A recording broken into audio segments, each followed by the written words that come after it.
Good evening, everybody. Give me just a minute to let everybody in.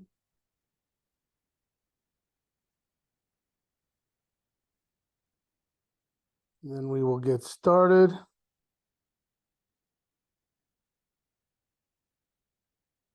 You should be able to see my screen. Let me know. Quite the bullish day today. Had a little bit more bullishness in the market. Good evening, Stephen.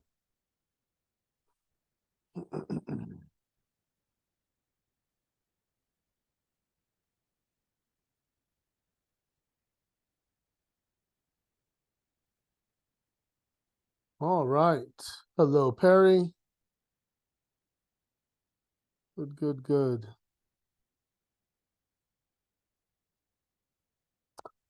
Okay. Well,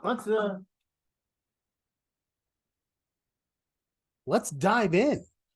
Welcome out, everyone, to the Market Watch Group Trading Foundations course.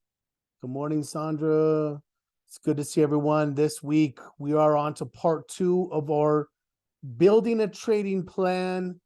Obviously, that is part of our foundation that goes into the mixture that we are building our trading house upon. There's a lot, right? I mean, when you really look at it, you're like, man, I need to make sure I have a lot of things in place. It illustrates and magnifies the need for a structure and organization for us to get these ideas down, these routines, these rules, these thought processes, objectives, a lot going on. And that's why it's so important to get this structure in place as soon as possible. We are on section 1 for the group. So over the next month, November and December, we will conduct a complete pass at our trading plan every 2 months, an iteration. That's the objective of our group. Every 2 months, you have a new iteration, a new version of your trading plan. A little bit stronger, a little bit deeper, a little bit better, a little more fluid. Right? This is that Kaizen. Oh, Kaizen. We love it. Constant improvement. That's what we're looking for. My name is Scott. I'll be your host. Let's dive in. Let's dive in and talk about it. Here are the disclaimers, as always, in your emails as well. Our agenda today. What are we going to do? We're going to recap part 1 from Tuesday. The recording is available. I actually need to go in. I think I need to update the content library with 3 or 4 of the most recent trading foundations. We are almost through the first pass this month. And we're going to do record keeping analytics. We're going to do a couple of days on options. I hope that quenches some thirst that I know exists for some of you wanting to dive more into the options market. We're going to do options part 1, part 2. We're going to do a couple of trading case studies, even just to kind of break down trades start to finish. We're going to talk about post-trade analysis. We'll have one day that's just Q&A, and then wha-bam, we start over and we do it again. And you'll have the ability to join live, to go through it again, to listen to the recordings. This is ongoing. We're not doing it once to have the recordings. This is ongoing. We're going to keep cycling through this because at any given time, you might find this more important. So we're going to talk about the recap. We're going to talk about the concept of feedback and Kaizen. Obviously, feedback is critical. A standardized process is critical. Structure, organization in order to turn feedback into better processes, critical. All of that is what we're working towards in order to have that constant improvement mindset and process. Then we're going to get into the last 4 sections of the trading plan. Section 5 is routines. It's all about our habits. Section 6, we're going to talk about the thought process and the commitment towards record keeping. Why is it so important? Number 7, analytics. Now that we have records, what do we do with it to understand ourselves, our trading, our strengths, our weaknesses? What areas, again, now that we standardize everything, we can pinpoint specific aspects of our trading where we're like, hey, if I'm trying to let my winners run, I'm not thinking about early in the trade. I'm thinking 2 or 3 days in. What can I do better there? If I'm trying to cut my losses short, I am thinking first day, second day, maybe third day, where I have to establish a better willingness to take losses, to tighten stops, to recognize when the story has changed before I stop out. We're going to talk about that.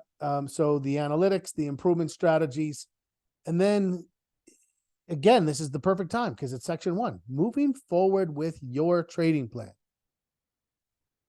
If you come away with nothing other than a trading plan after a few passes and a record-keeping structure, you got your money's worth. I promise you that. I promise you that. I think we have more to offer that. I think you're starting to see the community develop in our Discord. I like it there. Starting to get some trade discussions. That's going to be a very cool part of our group as we zero in on some specific topics. And then the final summary. And we move on and start talking about some the last couple of I's that we need to dot and T's that we need to cross before we talk about options, talk about improving, and then do the whole thing again. All right, let's jump into it. Part 1 recap. If you weren't here Tuesday, a few things that we tried to emphasize. It's so important to define systems and rules. Systems and rules. You could put strategies in there. Strategies are a subset of systems, right? Where you might say, these are the specific strategies. Bounce trades, breakout trades, continuation trades, whatever type of a system you might have, versus option strategies, right? Bull call spread versus bull put spread versus naked put versus buy a call versus a diagonal spread. All those are bullish trades. They all have slightly different things that they can do. Each strategy might be, more relevant to a different market. We have to begin by clearly defining those systems, those rules, those strategies in our structured plan, ensuring consistency and risk management. Those are our first 4 sections. If you missed it, personal info, who's driving the ship, the executive summary, all about you, how to make you the best version of you as a trader, how to mitigate mitigate weaknesses, minimize mistakes, emphasize strengths, market posture, trading rules, risk management. Those are the first 4 sections. If you need a little bit of help and you want to just kind of go through the thought process and the role each of those plays, go back, watch that. Next thing is regularly review and update. We can't just do it once and be like, okay, I've got a plan.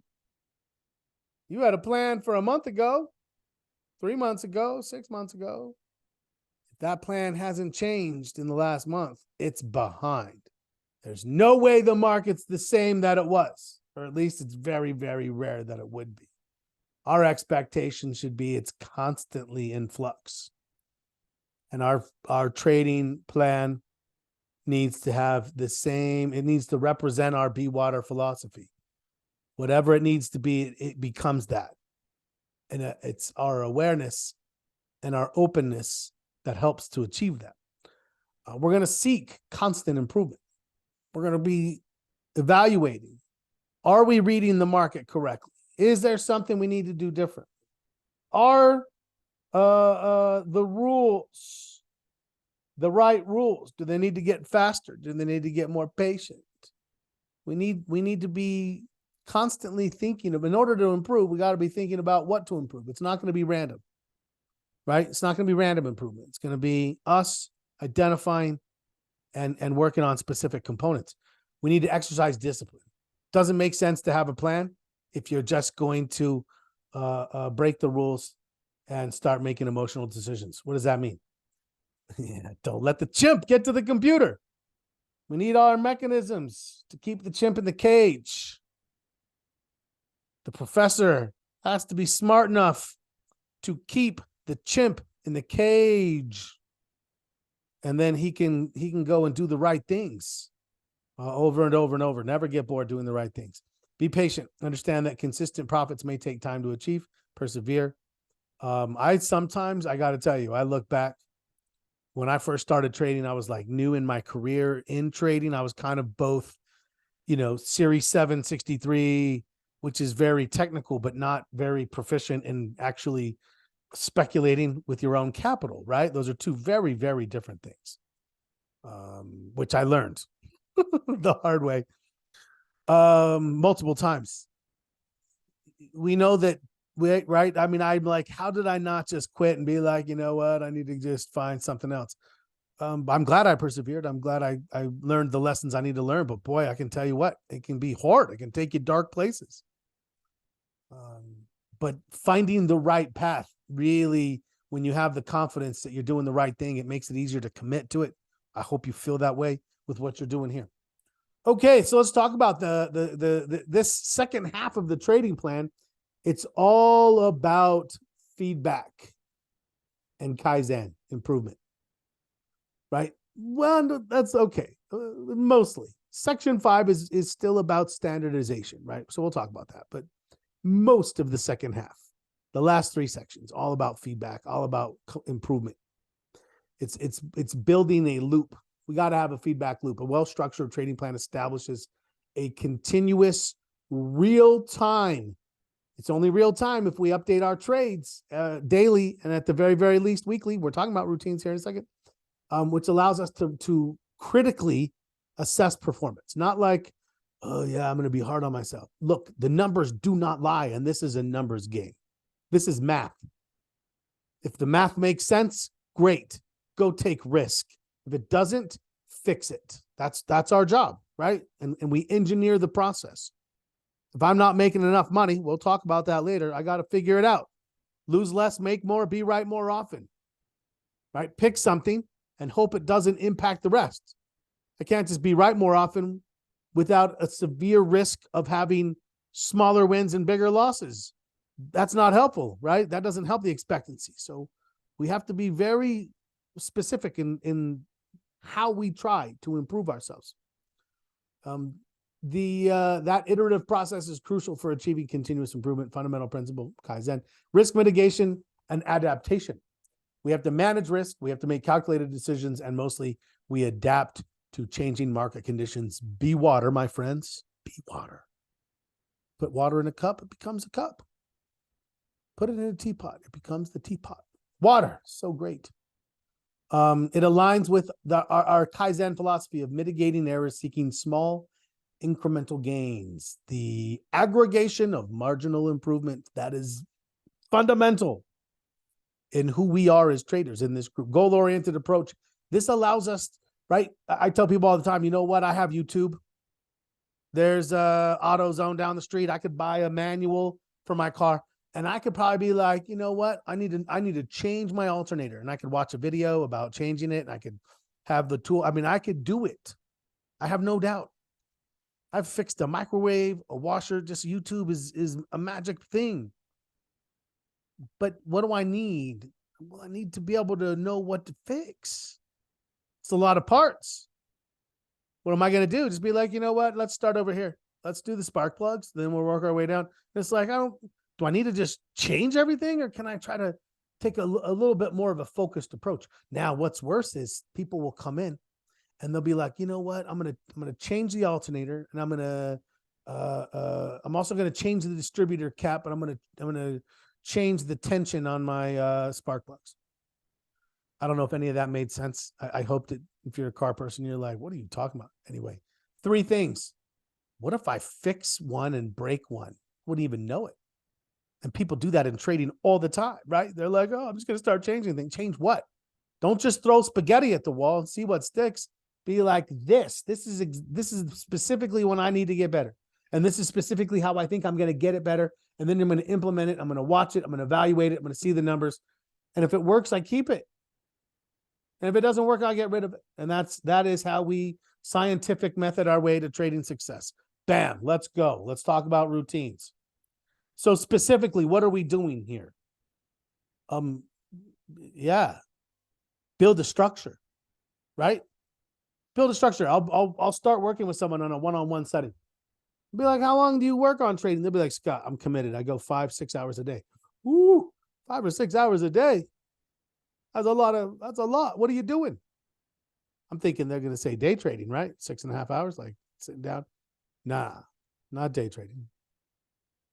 They're just kind of meandering around, right? And I think to myself, imagine if I was like, hey, I'm getting ready to sell my house. I'm gonna be doing some work to get ready to sell my house. I'm spending so much time doing it, 5 or 6 hours. And you're like, wow, that's impressive, Scott. What are you doing? I'm like, well, I go outside and I walk back and forth on the grass in front of my house. They're like, what? Yeah, back and forth, just back and forth. And then I change to diagonal, right? What am I describing? A meaningless routine. Is that helping? Is it doing anything? No. That's what a lot of trading routines are. When you really sit down and you start to say, what am I doing and what does it lead me to? You'll find that you can trim the fat, really be more efficient. I like to break my routines down into 3 components. Daily is broken into 3 components: before market, during market, after market, like earnings. What do I do before the market opens? Market's not open yet. You can't trade. It's about preparation and understanding. What are the futures doing? What is the pre-market? What is the news that's already come out? What is the news that's going to come out? Is there anything happening that is the market's particularly susceptible to? Where are my trades? How many am I in? Where are they? Are any of them like in jeopardy spots? I'll start with those. Is there anything that looks like it's close to being stopped out? I will not stop out on the open, period. That's a rule. That's not a system rule. That's a trading rule. I don't stop out on the open, period. Okay, so what? So I take my, if it looks like it's going to trigger, I'm going to take my stop off. I'm going to watch it. Then I have during market. I usually have about 2.5 to 3 hours in, right before lunch. Then I come again in the last hour of the day. And then I have aftermarket, usually in the evening. I have weekly. Sundays, I'm starting before our group. I do a lot of my routine with the group, and then I finish afterwards, right?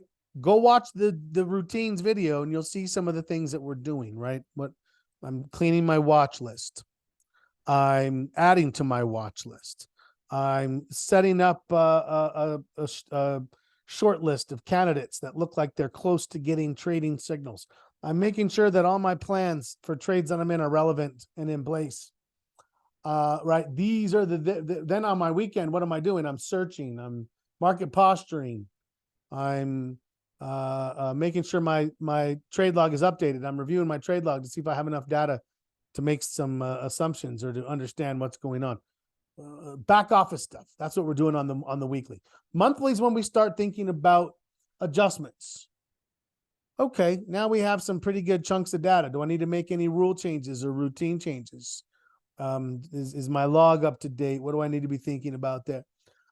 What changes? So monthly, quarterly, that's when I'm thinking about changes to the trading plan and making updates. Annual routines, that's your tax routines, right? If you're trading an IRA, you don't have a lot of annual. Just work on your trading plan. If you're trading in a taxable account, make sure you're ready to reconcile all of your trades that are short-term and any long-term gains that you might have taken or lost to be ready for taxes. What we want to be thinking about for each of these, for the 3 dailies, the weekly, the monthly, the quarterly, the annual. When, how long, what, and in what order. Oh, I missed the what. When, right? What is my pre-market routine? Market opens at 7:30 where I am. We start at 7:15, which gives us 15 minutes for pre-market routine. Mine's usually around 6:45 to 7:15. It's usually 15 minutes. So it might be 6:45 to 7 to 7:15, a little bit before the market opens is when I do mine. Okay, so I know when. How long? 15 minutes. That's it. I'm not going to give it any more than 15 minutes. I need to be able to gain everything I need in 15 minutes. And in what order? So I need to make sure that in that 15 minutes when I'm done, if something didn't get done in the 15 and I walk away from the routine, It's not one of the most important things. It's the least important things. So for each routine, this is what you want to be thinking about. When? During market hours, sometime between 9:30 and 10:30 a.m. for about a 30 to 45 minute period. And again, in the last hour for a half an hour period. So about an hour during the market. And what do? I know exactly what I'm going to start always in my during market hours. I always start with trades that are open. I start where I have skin in the game and make sure that whatever I'm doing is managed. Then I can look at new things. When, how long, what, and in what order. So you're going to make a list of routines and you're going to prioritize them. You're going to create a cadence on your calendar. When is that routine going to happen? And how long do you give yourself to complete it? That's going to help, I think, make it a much more concrete and easy to implement routine. Record keeping. Oh, one of my favorite quotes. Show me a good record keeper and I'll show you a good trader. Who said that? Jack Schwager, author of The Market Wizards. Market Wizards, Stock Market Wizards, New Market Wizards, Hedge Fund Wizards. These are some of the most successful traders of all times. What do we look for when we listen to their interviews? We look for common ground. What does everyone do the same? Some are trading stocks, some options, futures, currencies, bonds. Some are short term, some are scalpers, some are trend traders. Some use, there's just so many, right? What's the common thread? How they look at risk, how they manage their psychology. How did they achieve discipline if they struggled, which normally you would hear they did early on?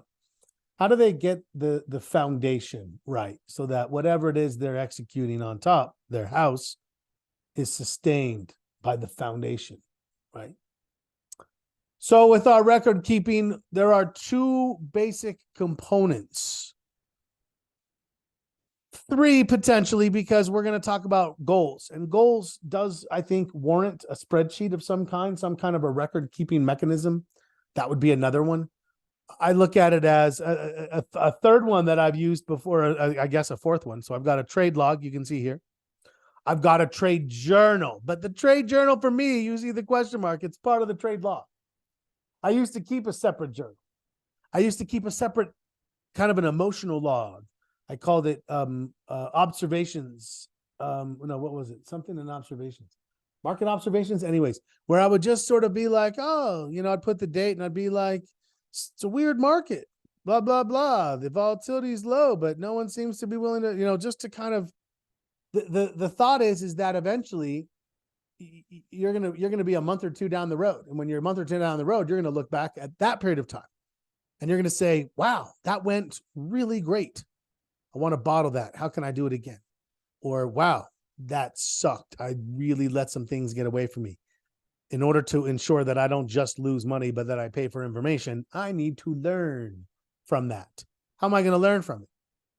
You better have good records. You better know what the market was doing. You better know what you think the market was doing. Right? And that's why we keep a law. That's why we track our market posture. We can go back and we can be like, it's easy to look at what the market was doing because now you can look back and be like, oh, okay, this is what it did. What did we think it was going to do? That might be where you say, hey, you know what? I found it. I'm not seeing the market as good as I need to. Great. Be specific, fix it, make it better. So the trade log. Ensure the records you keep lead to direct and automatic analysis of your trading results. These are our analytics.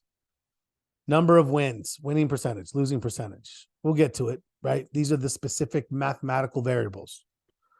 And some of those specific mathematical variables will be used in combination to come up with some specific mathematical implications, expectancy, Kelly, things like that. Trade journal. The trade journal, let me show you. I'm going to show you. I have it right here. I think I do. I don't have it right here. Give me 1 second and I'll have it right here. Trading foundations. Nope, that's not it. Docs and resources, option log. Here it comes.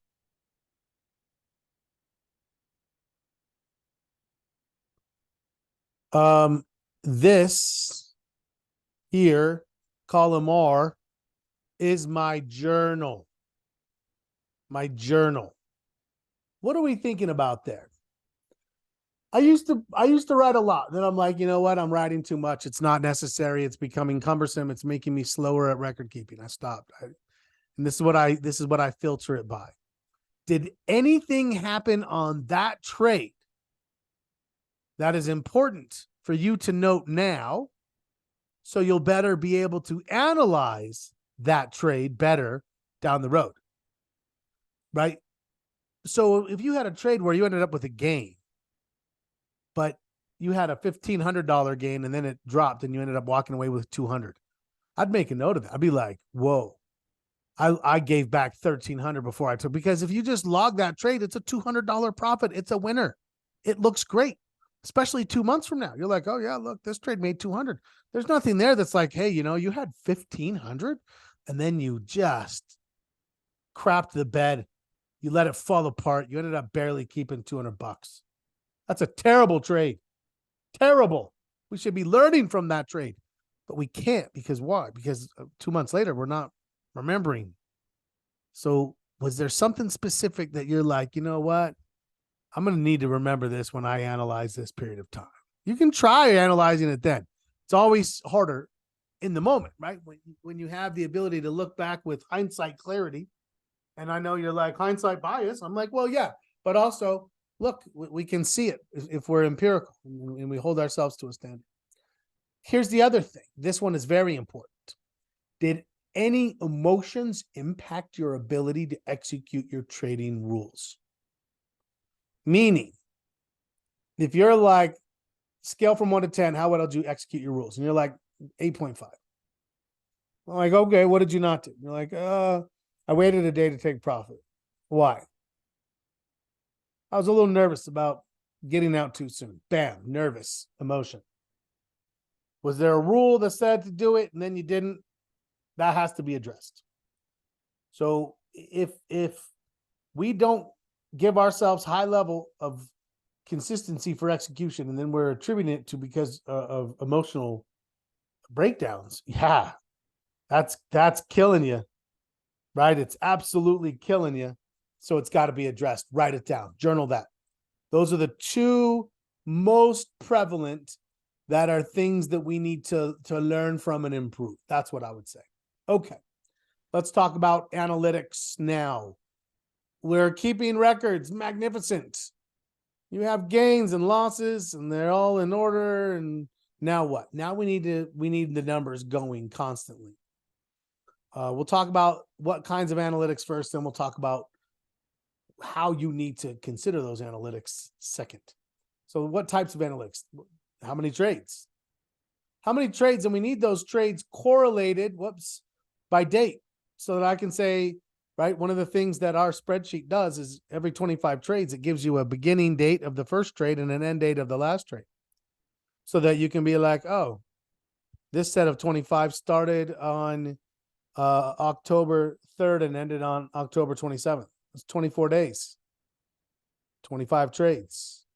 If you have that a couple of times in a row, what are you doing? You're starting to understand your trade frequency. That's important. That's a statistic. That's data. All of this is data that we can use to improve, to understand and improve ourselves more, right? We need to know how many winners, how many losers. We need to know winning percentage, losing percentage, because we're gonna look at those numbers now versus last 25 versus the cumulative 75 to understand, is there a pattern? And if so, what is the pattern? If the pattern shows that you're having more winners or bigger winners, great, good pattern. Keep trying to do what you've been doing. If it shows a higher losing percentage, losers getting bigger in size, that's the wrong pattern. That needs to be addressed. This is where the data doesn't lie. We can't be like, oh, I think things are going okay. No, not if you see that. Once we have our average dollar win and our average dollar loss, we see our reward to risk ratio. Now we're starting to combine and see the numbers a little deeper. Right? Because if you say, oh, look, my average win's up by 50. Well, if your average loss is down by 30 and that's less than your current ratio, it's going to pull it down and you're going to be like, that's not really worth it. The reward to risk ratio really starts to help us understand our efficiency as traders. The expectancy, that's your bottom line. How much do you expect to make for every dollar you put at risk? If this is a business, if you're in Las Vegas, they don't take a game where the player might win and put it out on the table, on the floor.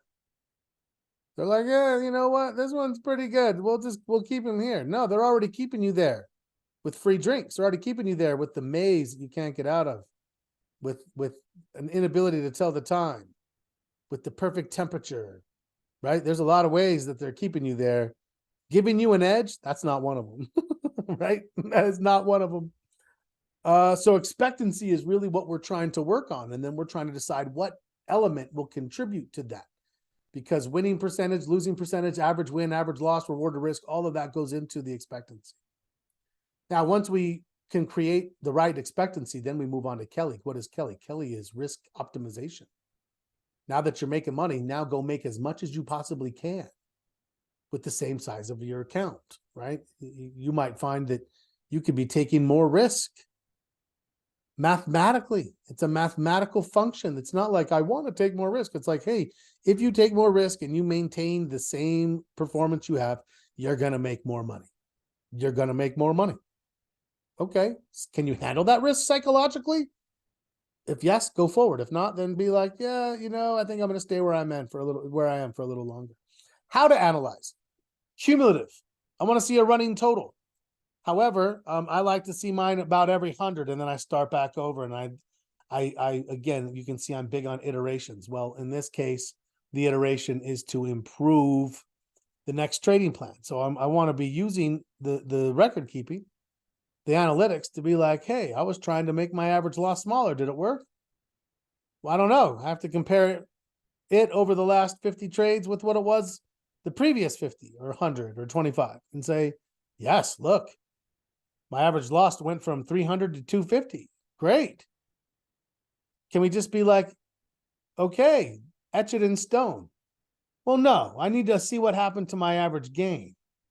If my average loss shrunk by 50, my average gain shrank by 100, that's not helpful. If my average gain shrank by 50 and my average loss shrank by 25, yeah, okay, that's a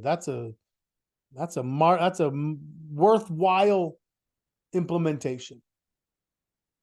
By time frame, January versus February, first 2 weeks versus the next 2 weeks, quarter one versus quarter two, whatever time frame gives you the right amount of data to process. By number of trades, it might just be every 25. I like every 25, whatever. Sometimes it takes a month, sometimes it takes 2 weeks. Depends on market conditions. By system or strategy, you might say, you know what, I'm going to compare buying calls with stock. Steven sent me a message, or maybe he posted it, and he said, yeah, I'm not really doing the calls. I did them before. I lost. But doing this, I'm making. Yeah. It's like the old joke. You go to the doctor and say, doc, it hurts when I do this. The doctor says, well, don't do that. Right?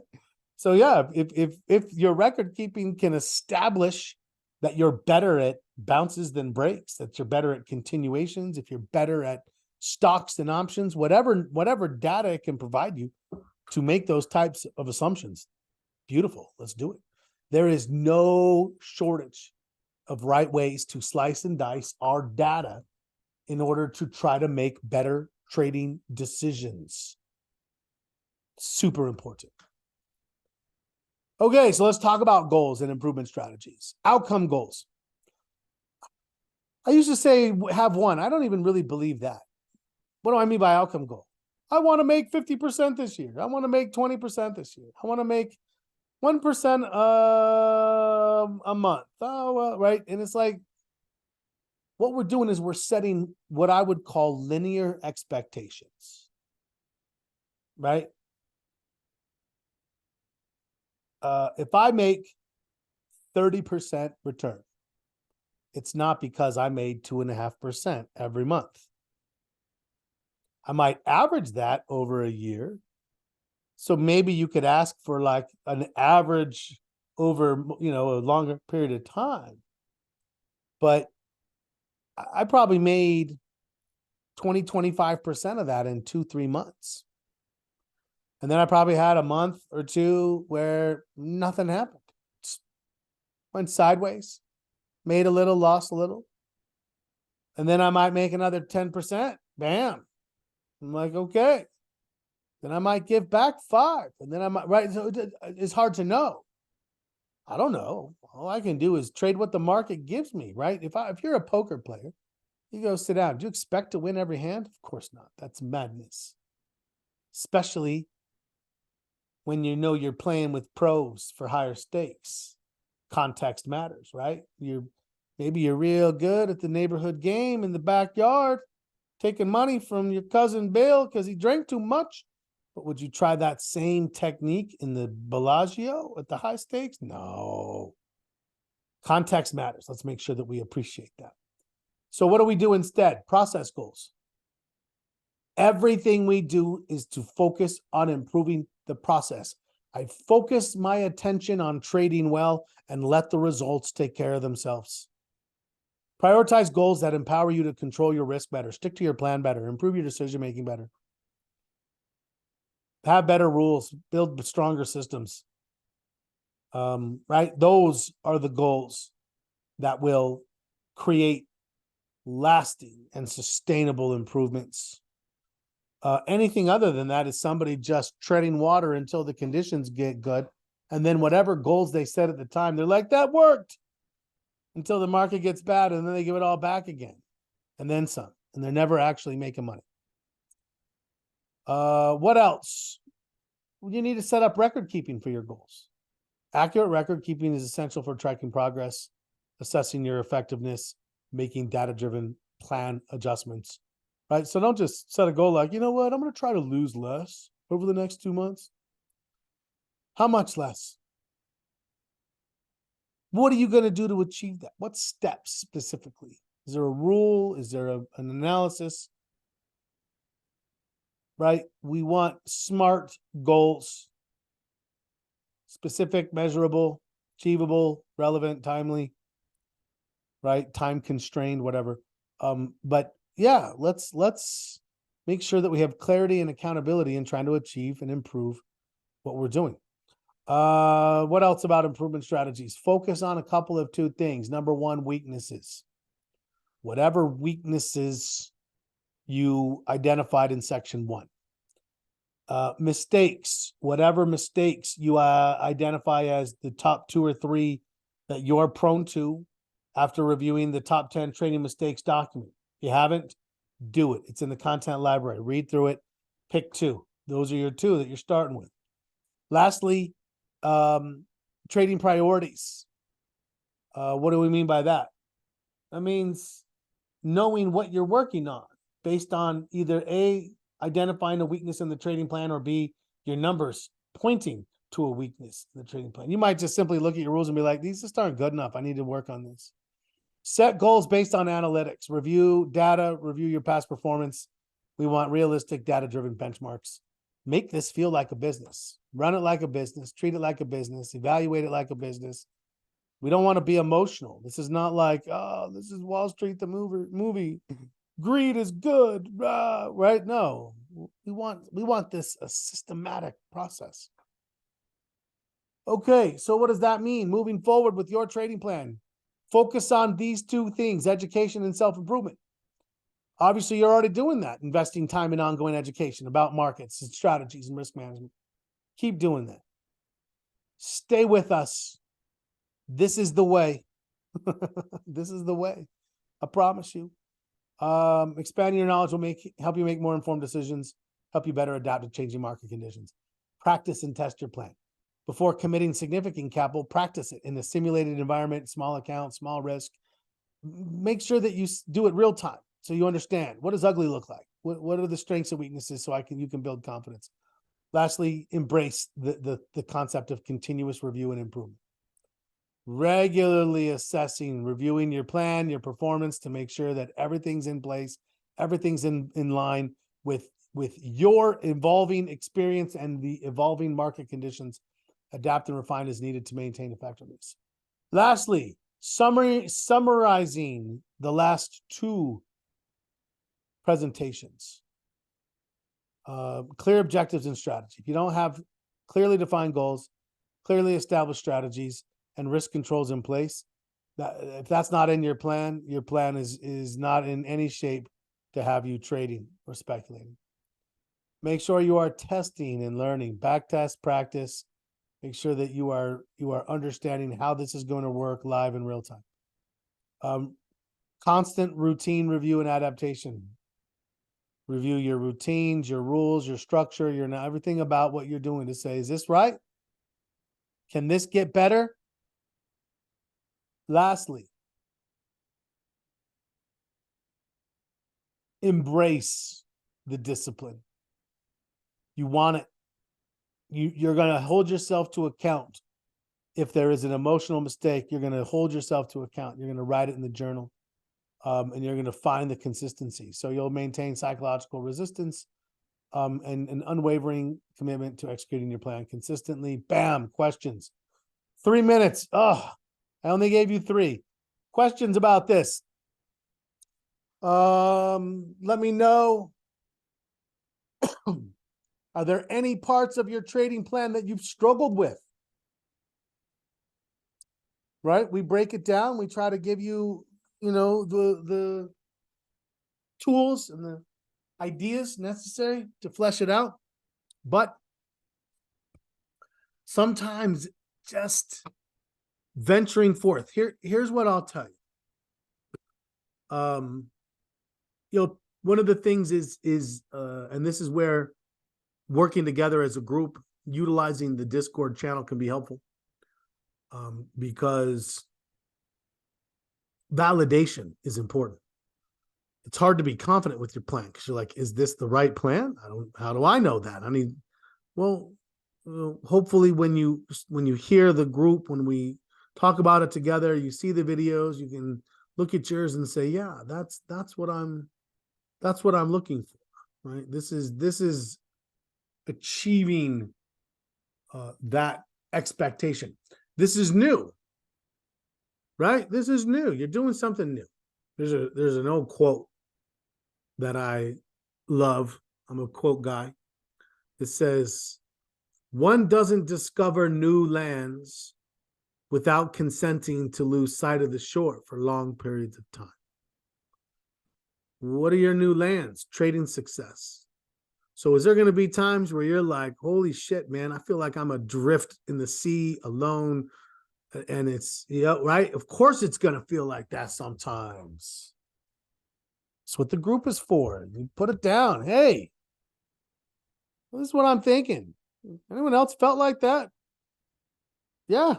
You'll find that when you ask that question, people will be like, oh my God, yes, me too. Talking about psychology, talking about mindset. I used to have questions I could ask, statements I could make, where I could just get a crowd of 300 people just nodding their heads all at the same time. Like, oh yeah, I do that. Of course you do. We all do. We all have. It's better to just be like, okay, I'm comfortable with that. So, as you're working on your trading plan, it's a great way to leverage the group if you're willing. Be willing. But like people are like, oh, someone might, think mine is stupid. Oh, yeah. There's none of that here. We're all here humble. We are blades of grass. We bow before the lawnmower. We are humble in our approach. We're here just to say, hey, what do y'all think about this? I said I'll post mine. I will. So you can kind of see it and be like, oh, okay. All right. But it's worth the time. I'm going to tell you this. There's no questions have come through. I know this is pretty straightforward stuff. This is what I'll tell you. In the last, what year is it? 2023. I started coaching in the year 2003. 20 years ago is when I started coaching. I traded for about 4 years prior to that. Mixed success. But in the last 20 years, I have probably assigned, and this includes some group environments, right? But I'm going to say more than 10,000 people, traders, who I said, work on this trading plan. And the plan was that plan we're working on has been very similar to that for about the last 15 to 17 years. So in that time, those 10,000 people, there has never, ever, ever been one time that someone came back and said, Scott, I don't really know why you had me do that. I didn't really get anything from that. That will never happen. It just won't happen. You sit down and you write down a trading plan to this depth, you will find your weaknesses. You will find the holes where you're like, God, that's not black and white. That's of course I'm missing out. If my strategies, I thought they were good, but you start to realize where the weaknesses are. And you know exactly how you're going to try to address them. And you know exactly the role those rules are playing in the structure of the system. And you start to see that big picture, and it changes your perspective on trading. You realize that you're not here to outsmart the market. You're not here to read 1,000 books and be the smartest guy. You're here to build a successful trading system, which has a positive expectancy. And your job is to take that positive expectancy and optimize the risk levels and do it over and over and over again, right? And not get bored doing the right things. Whew, I felt like I soapboxed a little bit too much today. I hope you don't necessarily feel that way. I think it's important that we stay motivated, that we stay right.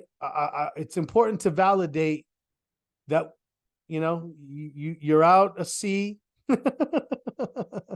You're out at sea. It's adrift. And you're like, am I going the right way, Scott? If you stick with this, I promise you are. It might not always feel like it at the time. You might feel a little bit like you're adrift, but stick with it, crank it, work through the plan, and all of a sudden the clarity will start to come. Thank you, Sandra. I appreciate that. Slowly catch them. Yes. Get that monkey caught, put him in the cage, lock it up, let the professor get to the computer, do some programming, get some things in place. Oh, trading is a different ball game at that point. It feels different, looks different, is different. Thank you for your extra 4 minutes that I stole from you. I appreciate it as always. I mean, honestly, it's so funny because these things, I tell people I'm a better trader because a lot of times what I say to somebody else is exactly what my subconscious needed to hear. And I am a firm believer that is the case. My clarity, my own North Star, I've been making a few adjustments. I've noticed a couple of oh, Scott, look at you get a little complacent, buddy. Yeah, you took your eye off the ball, didn't you? I love it. I love it because if we have that open-mindedness, that humility to be like, yeah, all I want is to be better, man. I don't care what gets me there. I just want to be better. That's our pursuit. Thank you. See you tomorrow in the afternoon. Last 45 of the market. We're going to wrap the market up. Okay, so we said, look, the same signal that failed last week succeeded this week. What does that mean? Well, hopefully you got a couple of pieces on. I wouldn't expect anyone to have more than a couple of pieces. Hopefully you shut down your hedges in your bearish trades. Great. Now what? Now things, the bulls have made a little bit of a snatch and grab. We're going to see some improvement. We're going to be like, okay, is there possibly going to be a Santa rally? I'm always down for a Santa rally. I love Christmas. If you're wondering if I've already watched a Christmas movie and if Christmas music is already playing at my house, the resounding answer is hell yes. Thanks, everyone. It's good to see you guys. Don't forget to jump into Discord, say hello, pop a question, make a statement, whatever you want to do to contribute and participate. And as always, happy trading.